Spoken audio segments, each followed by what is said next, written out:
এই যে যমুনার ফিউচার পার্কে যারা মানে হচ্ছে বিদেশ যাবেন ফিঙ্গারপ্রিন্ট দেওয়ার জন্য আসেন, আপনাদের যে টাইম ওই টাইম মতে আপনারা ফিঙ্গারপ্রিন্ট দেবেন। আর এখানে অনেকগুলো লোক দেখতেছেন না, যে আমি দালালগুলো চিলে এলাম, এগুলো হচ্ছে যমুনার সামনে দালাল, আপনাদের কাগজপত্র সব নিয়ে যাবে এবং মাইরা দিবে।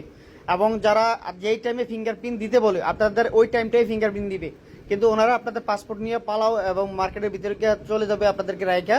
এবং বাংলাদেশের যে কোনো জায়গা থেকে আপনারা আসেন, অবশ্যই কোনো কারোর মার্কেটের বাইরে বা মানে আপনার এই ফিঙ্গারপ্রিন্ট অফিস ছাড়া অন্য কারোর কাছে কাগজ দিবেন। এই যে দালাল দেখেন, এই যে যে অনেকগুলো আছে, এখানে কথা বলে ওরা মারতে আসে সংঘবদ্ধ। তো যারা দেশের বাইরে দেবেন ফিঙ্গারপ্রিন্ট দিতে আসেন, এই ভিডিওটা সবার জন্য অবশ্যই খেয়াল করবেন।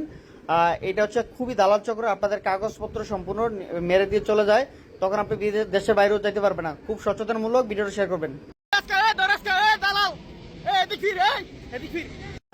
এই যে যমুনার ফিউচার পার্কে যারা মানে হচ্ছে বিদেশ যাবেন ফিঙ্গারপ্রিন্ট দেওয়ার জন্য আসেন, আপনাদের যে টাইম ওই টাইম মতে আপনারা ফিঙ্গারপ্রিন্ট দেবেন। আর এখানে অনেকগুলো লোক দেখতেছেন না, যে আমি দালালগুলো চিলে এলাম, এগুলো হচ্ছে যমুনার সামনে দালাল, আপনাদের কাগজপত্র সব নিয়ে যাবে এবং মাইরা দিবে। এবং যারা যেই টাইমে ফিঙ্গারপ্রিন্ট দিতে বলে আপনাদের ওই টাইমটাই ফিঙ্গারপ্রিন্ট দিবে, কিন্তু ওনারা আপনাদের পাসপোর্ট নিয়ে পালাও এবং মার্কেটের ভিতরে চলে যাবে আপনাদেরকে রাইখা। এবং বাংলাদেশের যে কোনো জায়গা থেকে আপনারা আসেন, অবশ্যই কোনো কারোর মার্কেটের বাইরে বা মানে আপনার এই ফিঙ্গারপ্রিন্ট অফিস ছাড়া অন্য কারোর কাছে কাগজ দিবেন। এই যে দালাল দেখেন, এই যে যে অনেকগুলো আছে, এখানে কথা বলে ওরা মারতে আসে সংঘবদ্ধ। তো যারা দেশের বাইরে দেবেন ফিঙ্গারপ্রিন্ট দিতে আসেন, এই ভিডিওটা সবার জন্য অবশ্যই খেয়াল করবেন।